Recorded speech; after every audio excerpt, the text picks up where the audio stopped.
헌법에 따라서 국민 주권 아래 행정부, 입법부, 사법부가 있습니다. 이 그림에 동의하십니까? 예, 동의합니다.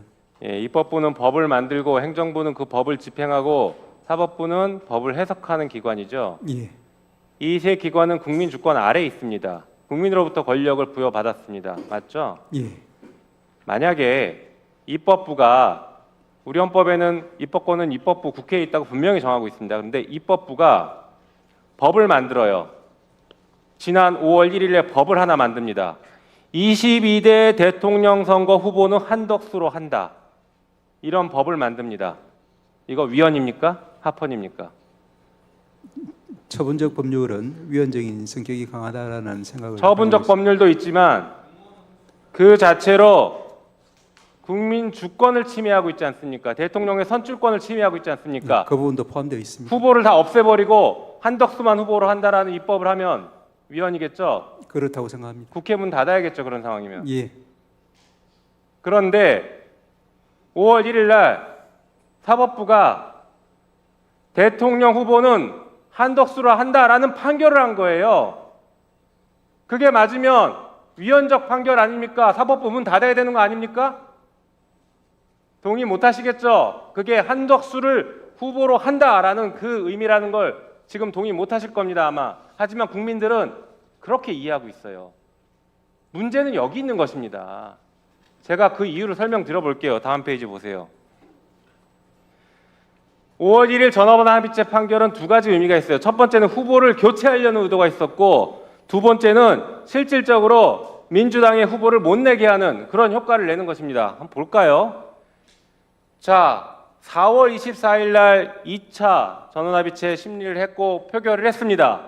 그 뒤에 민주당은 4월 27일 날 대통령 후보를 확정해요. 그리고 확정된 이후인 5월 1일 날 파기환송 판결 선고해버리죠. 대통령 후보 안 된다라고 선언해버립니다. 그런데 5월 10일, 11일 날 후보 등록을 해야 됩니다.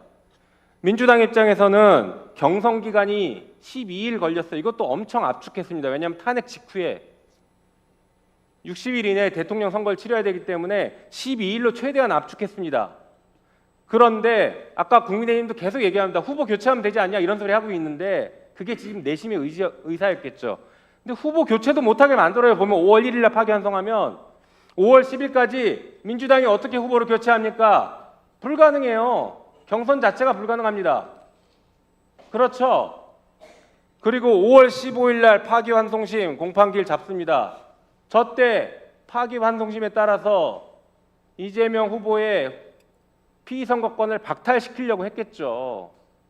그러면 무슨 일이 벌어집니까? 실질적으로 민주당 후보를 없애겠다는 거예요. 민주당은 후보를 아예 낼 수조차 없습니다. 후보 등록일이 지났기 때문에. 그러니까 5월 1일 전원합의체 판결 그리고 그 뒤에 고등법원의 신속한 조치들은 22대 대통령 선거의 후보는 한덕수로 한다라는 판결을 한 거예요. 대법원이 그걸 한 겁니다. 지금 국민주권을 이렇게 침해했어요. 위헌을 했습니다. 대법원 문 닫아야 돼요. 이 정도면. 그런데 아직도 상황 인식을 못하고 다른 얘기하시고 여기서 어떻게든 빠져나가려고만 하고 계시면 됩니까? 이게 현실인데요. 이게 현실. 사법부 독립은요. 다 좋습니다. 사법부 독립 계속 얘기하시는데 사법부 독립은 대법원장으로부터도 독립돼야 되는 거 아닌가요? 그 부분도 포함되어 있습니다. 그렇죠. 그런데 지금 대법원장으로부터 독립하지 못한 대법원 판결이 나왔기 때문에 법원의 신뢰가 나락으로 떨어진 겁니다.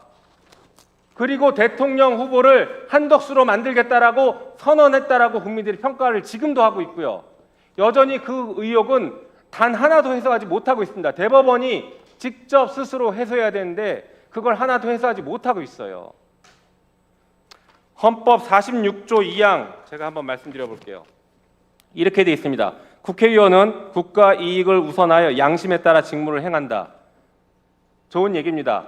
모든 국회의원이 이렇게 양심에 따라서 국가 이익을 우선하고 직무를 행합니까? 어떻게 평가하십니까? 솔직히. 그래야만 한다고 생각합니다. 현실은 그렇지 않다고 보십니까? 그런 측면도 있습니다. 그렇죠. 오늘 국민의힘 의원들도 보면 양심이 없어요. 다 도망갔습니다. 이게 현실이에요. 국민들은 이렇게 봅니다. 자, 헌법 103조 볼까요? 그렇게 근거 억조로 말씀하시는 사법부 독립이 있습니다. 법관은 헌법과 법률에 의하여 그 양심에 따라 독립하여 심판한다. 여기도 양심이 등장합니다. 그런데 국민들은요, 이 양심을 못 믿겠다는 거예요. 조희대 대법원장의 양심을 못 믿겠다고 지금 하는 겁니다. 국민들이. 그러면 이 양심을 못 믿을 때 어떻게 해야 됩니까? 국민들이 아무것도 못 해야 됩니까? 아니죠. 최소한 국민의 대표인 국회가 따져 물어야죠. 그러면 법원은 답할 의무가 있습니다. 이 103조는 법원이 항상 사법부 독립의 근거로 삼고 있습니다.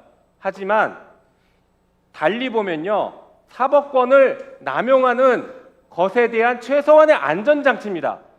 판사가 마음대로 재판하지 마, 최소한 양심은 지켜 라는 최소한의 안전장치예요. 이것은 국민이 부여한 안전장치입니다.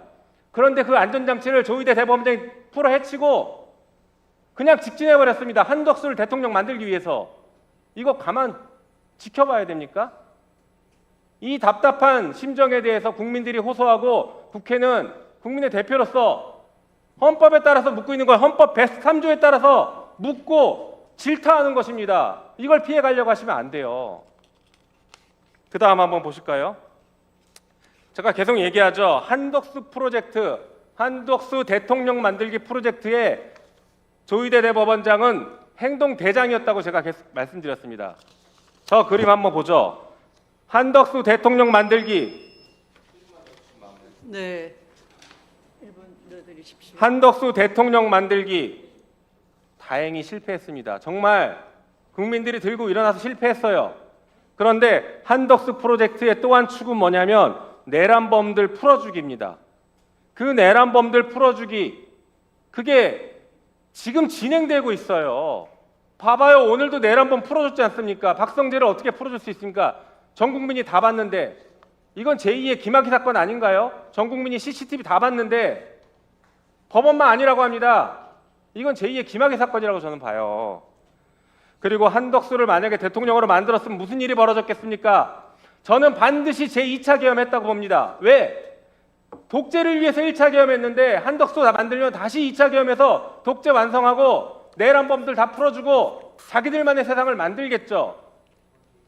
그 고속도로를 조희대 대법원장이 깔아줬다는 얘기입니다.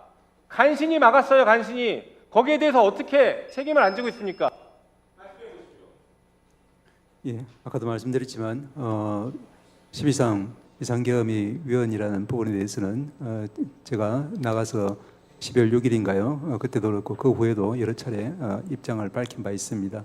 잘못된 비상계엄이었으면 헌재가 나중에 인정해 줬습니다. 남의 잘못을 비판하지 마시고 5월 1일 조희대 대법원장의 판결에 대해서 자기 성찰을 하시라는 주문입니다.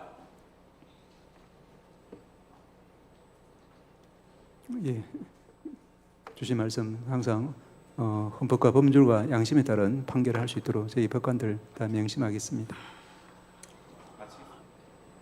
네. 수고하셨습니다.